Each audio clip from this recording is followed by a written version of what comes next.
Assalamualaikum warahmatullahi ta'ala wabarakatuh. Hai, kembali lagi di video YouTube saya. Kali ini kita akan membahas tentang metode asosiasi algoritma a priori. Baik, biar efisiennya waktu, lanjut ke pengenalan anggota tim dan lanjut juga ke materi. Anggota tim kami di sini ada saya Aisyah. Dan juga saya Maftuha. Apa itu metode asosiasi? Metode asosiasi adalah teknik data mining yang digunakan untuk mencari pola atau hubungan antar item dalam kumpulan data transaksi. Metode ini sering dipakai dalam market basket analisis untuk mengetahui barang apa saja yang sering dibeli bersamaan. Hasilnya bisa membantu perusahaan meningkatkan strategi pemasaran, rekomendasi produk, atau penataan barang di toko. Kualitas hubungan antar item biasanya diukur menggunakan support confidence dan leaf. Algoritma a priori itu apa? Algoritma a priori adalah salah satu algoritma yang digunakan untuk menentukan pola asosiasi. A priori bekerja dengan mencari kombinasi item yang sering muncul pada transaksi berdasarkan batas minimal yang ditentukan. Minimum support. Algoritma ini mengevaluasi kombinasi item dari satu item, lalu dua item hingga seterusnya, sambil menghapus kombinasi yang tidak memenuhi syarat. Setelah itu, aturan asosiasi dibuat dengan menghitung nilai confidence dan leaf untuk mengetahui seberapa kuat hubungan antar item tersebut. Konsep atau rumus a priori. Di sini ada 3 konsep utama dalam algoritma a priori, yaitu support, confidence, dan leaf. Nah, yang pertama kan support. Di sini support digunakan untuk mengukur seberapa sering sesuatu item set muncul pada seluruh transaksi. Rumusnya adalah jumlah transaksi yang mengandung item A dibagi total transaksi. 2. Confidence. Confidence digunakan untuk mengukur seberapa besar kemungkinan item B terbeli ketika item A sudah terbeli. Rumus adalah support dari A dan B secara bersamaan dibagi support A. Nah, yang ketiga di sini leaf. Leaf ini digunakan untuk mengukur seberapa kuat hubungan antara item A dan item B dibandingkan jika kejadian itu hanya jadi karena kebetulan. Nilainya punya arti, lebih dari 1 berarti hubungan kuat, sama dengan 1 berarti netral, kurang dari 1 berarti hubungannya lemah atau tidak berasosiasi. Langkah-langkah algoritma a priori. Di sini langkah-langkah dari algoritma a priori ada 7. Yang pertama, hitung support untuk satu item set, ambil yang lebih besar atau sama dengan minimum support lalu simpan sebagai L1. 2. Gabungkan item-item di L1, membuat kandidat 2 item set C2. Dan ketiga, hitung support untuk C2, lalu pilih yang lebih besar atau sama dengan minimum support, kemudian simpan sebagai L2. Yang keempat, buat kandidat 3 item set dari L2 hingga supportnya, lalu dapatkan L3. Yang kelima, ulangi langkah-langkah sebelumnya sampai tidak ada lagi kandidat yang tersisa. Yang keenam, dari semua frekuensi item set yang telah ditemukan, bentuk association rules aturan asosiasi. Yang ketujuh, ini yang terakhir, hitung confidence dan leaf untuk setiap aturan lalu pilih aturan. Contoh dataset. Di sini contoh dataset yang terdiri dari 10 transaksi. Saya akan menampilkan, di sini saya menampilkan di PPT ini setiap transaksi berisi daftar barang yang dibeli. Tabel kiri di sini ada TID dan items. Tabel sebelah kiri di sini kan kiri. Transaksi asli TID adalah nomor transaksi dan di kolom items terdapat daftar barang yang dibeli pada transaksi tersebut. Contoh, transaksi 1 berisi milk, beer, dan butter. Nah, transaksi 2 berisi milk, diaper, beer, dan eggs. Dan begitu seterusnya sampai transaksi ke-10. Tabel kanan di sini kan tabel kanan ada Excel dataset kosong atau 1. Nah, di sini tabel sebelah kanan adalah versi dataset dalam bentuk biner, yaitu 0 dan 1. Di sini angka 1 berarti item tersebut dibeli pada transaksi itu, sedangkan angka 0 berarti tidak dibeli. Bentuk biner ini digunakan supaya perhitungan support, confidence, dan leaf bisa dilakukan lebih mudah. Nah, kan total transaksi pada dataset ini ada 10, dan dataset inilah yang nantinya digunakan untuk proses perhitungan pada algoritma a priori.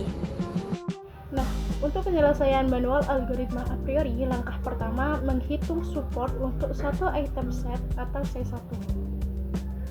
Nah, support diperoleh dari banyaknya transaksi yang mengandung item tersebut dibagi dengan total transaksi.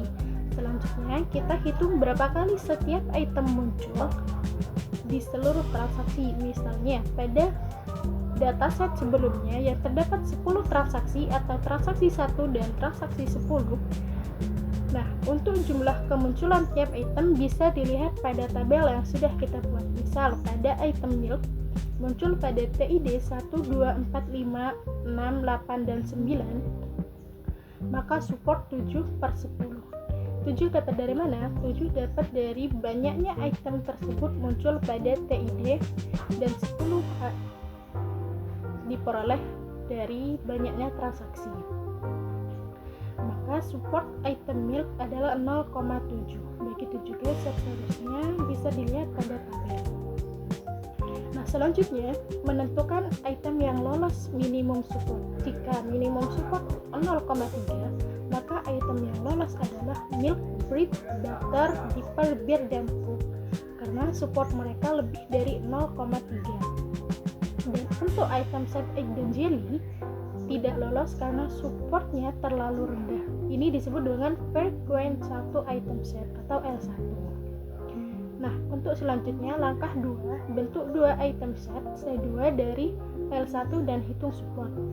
Dan di sini kita membentuk pasangan 2 item atau 2 item set dari item yang lolos L1 lalu hitung support. Nah, dilihat dari tabel,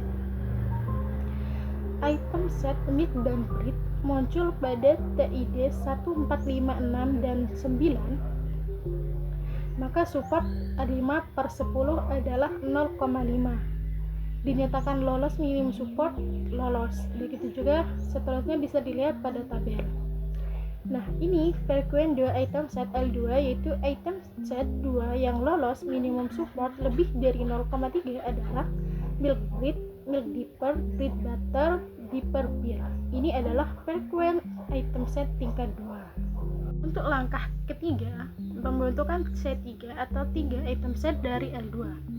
Setelah mendapatkan L2 item set, langkah berikutnya adalah mencoba membentuk C3, yaitu kandidat kombinasi 3 item dari item set yang lolos di L2. Namun, untuk menentukan apakah kandidat C3 lolos atau tidak, masih harus diuji dengan support minimum. Seperti A, milk bread dipper muncul di transaksi TID 4 dan 5, jumlah transaksi 10, maka supportnya 2/10 adalah 0,2. Dinyatakan tidak lolos karena tidak memenuhi minimum support atau kurang dari minimum support. Yang B, bread butter milk muncul di TID 1 dan 6, supportnya 2/10, 0,2, tidak lolos juga. Dan C, dipper milk muncul di TID 2 dan 4, supportnya 2/10, 0,2, dinyatakan tidak lolos juga. Jadi kesimpulannya, tidak ada kombinasi 3 item yang memenuhi syarat minimum support, maka proses berhenti sampai L2. Nah, untuk association rules dari dataset, berdasarkan item set 2 dan frekuensinya, dibuat aturan asosiasi dengan menghitung support, confidence, dan leaf. Rule yang pertama, dipper dan beer.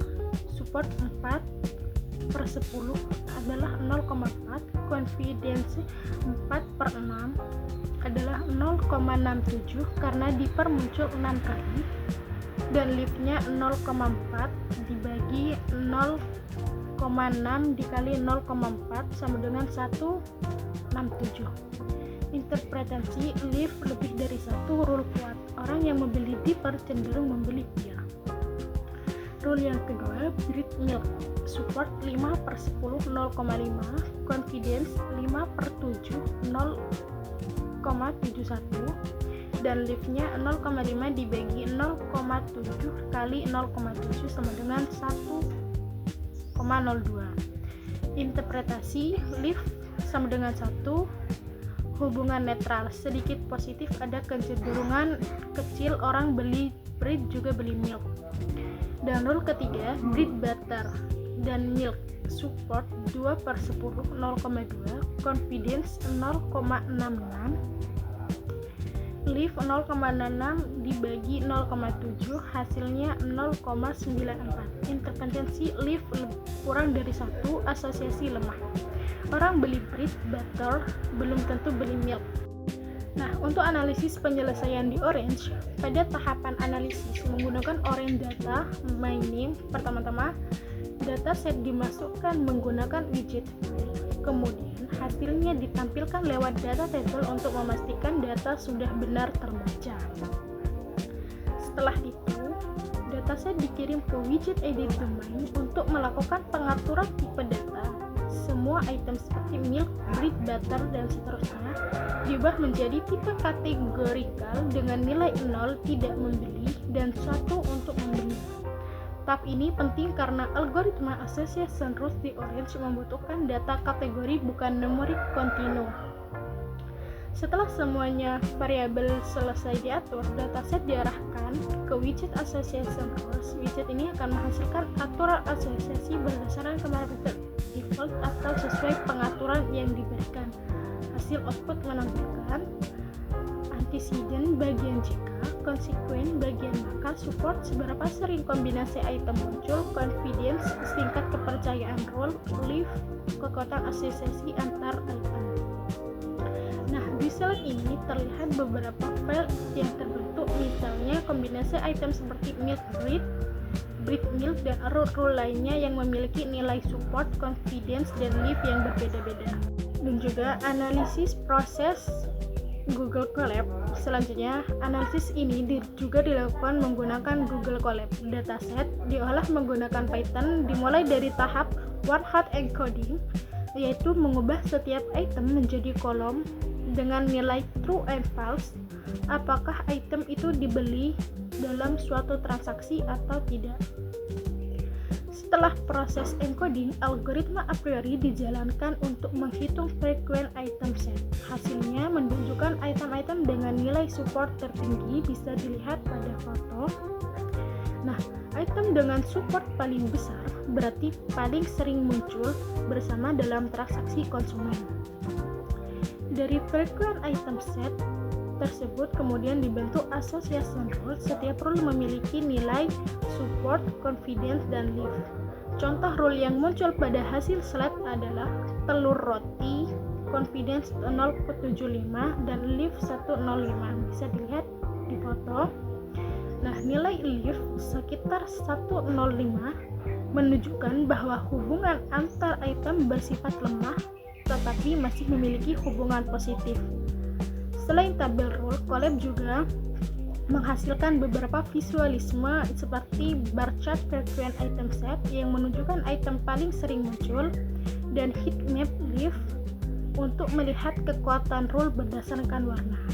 Nah, visualisasi ini membantu memahami pola-pola pembelian konsumen secara lebih mudah. Nah, yang terakhir, kesimpulan. Algoritma a priori berhasil menemukan pola hubungan antar produk dalam data transaksi dengan menghitung nilai support, confidence, dan live. Dari analisis diperoleh aturan bahwa pembelian telur cenderung diikuti pembelian roti dan susu karena memiliki support dan confidence yang cukup tinggi. Meskipun nilai live tidak terlalu besar, pola ini tetap menunjukkan kecenderungan nyata dalam perilaku belanja konsumen. Hasil ini dapat dimanfaatkan untuk strategi seperti penataan rak, rekomendasi produk, atau promosi bundling.